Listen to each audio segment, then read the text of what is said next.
प्रभु जीशु ख्रीष्ट नाम समस्त को नमस्कार ज्ञापन करे।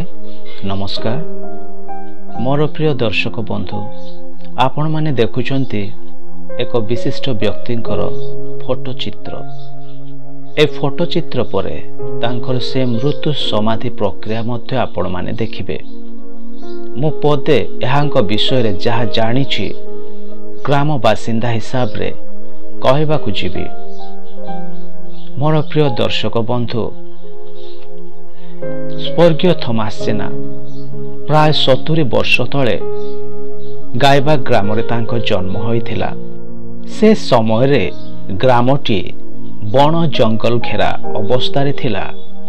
ककुआ भय सृष्टि करुथिला। निकटस्थ ग्राम को मध्य बाघर आतंक सृष्टि होथिला। हेले मध्य से समय रे एही व्यक्ति माने शिक्षित परिगणित होय गायबा ग्रामर तेंतुली गछ जहा रहिछि सेथिरे छण छपर घरटीए थिला। अनेक सेथिरे अध्ययन करुथिले। ये मध्य जाय सेठी अध्ययन करुथिले। सेतेबेले सर्वश्रेष्ठ श्रेणी थिला पंचम श्रेणी, अति बेसी श्रेणी।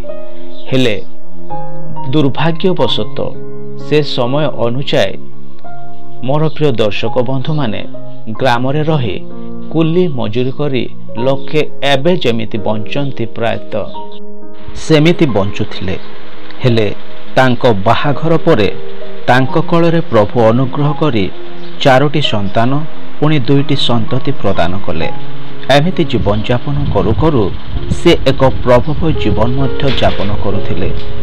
से विशेष करी निजे भार बही आपण माने जानती जहा कि गाँलिया भाषा रे सिका बाई कहती, ताहा निज कांधरे धरी प्रायतः मजूरी काम करे कुली करी मध्य परिवार प्रतिपोषण करुथिले। हेले समय आसिला, समयर विडंबना काहाकू रक्षा करि पारिबो नाही। से एमिति विश्वासी थिले। से जने कैथोलिक मंडलीर एक विश्वस्त विश्वासी। से प्राय आत्मिक जीवन काटिबाकू केबे पछाउ नथिले। प्रति मुहूर्त रे निज कैथोलिक मंडली रे रही से प्रायतः सर्वप्रथमे प्रार्थना करिथांती। तांकर जहा रही थाए प्राथमिक प्रार्थना। मोर प्रिय दर्शक बंधु माने हेले समयर विडंबना तांको ए जगत धरी रखी पारिला नाही। समय आसिला तांको प्रभुंको निकटकू तांको कळकू जीवाकू पड़िला। आपण माने देखुचंती शनिवार 27 तारिख संध्यारे तांको मृत्यु होयछि। मोर प्रिय दर्शक बंधु माने तांको मृत्यु रे ग्राम अति शोकाकुल। ग्राम निकटस्थ अंचल मध्य तांको जानिबा व्यक्तिगण उपस्थित थिले।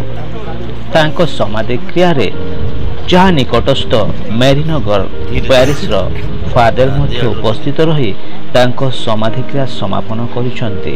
कारण तांकर एक मनर मत थिला जे तांको समाधि देबा पई से जदि मृत्युवरण करंती तेबे निकटस्थ फादर आसिबे। से कैथोलिक मंडलीर सभ्य थिबारु तांको आडंबरर सहित समाधि क्रिया समापन करा जायथिला। तांको समाधि रे ग्रामर अनेक युवक अनेक लोक निकटस्थ जहाँकि अतिथिगण मध्य उपस्थित रही समाधि क्रिया समापन करिसंती। से जने आदर्श सरल निराडंबर जीवन यापन करुथिले। कौनसी व्यक्तिंक सहित झगड़ा किंबा कलिकजिया करुनथिले। से अति बेसी रे अति भल लोक थिले कहिले किछि भूल हेबनी। तेणु एही संसाररू प्रभु जीशु तांकरी से विश्वस्त मनित लोक मानकू बाछि बाछि नेउचंती। मोर प्रिय दर्शकगण, दिने आमे मध्य जगत छाड़ी जिबाकू हेबो। तेणु आमानकू बंचिथिबा अवस्थारे तांको परि किछि आदर्श को साउंटी भल जीवन यापन करबा आवश्यक।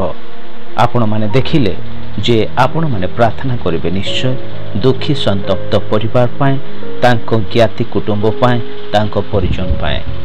प्रभु समस्तंको ए वीडियो द्वारा समस्तंको आशीर्वाद करंतु। धन्यवाद।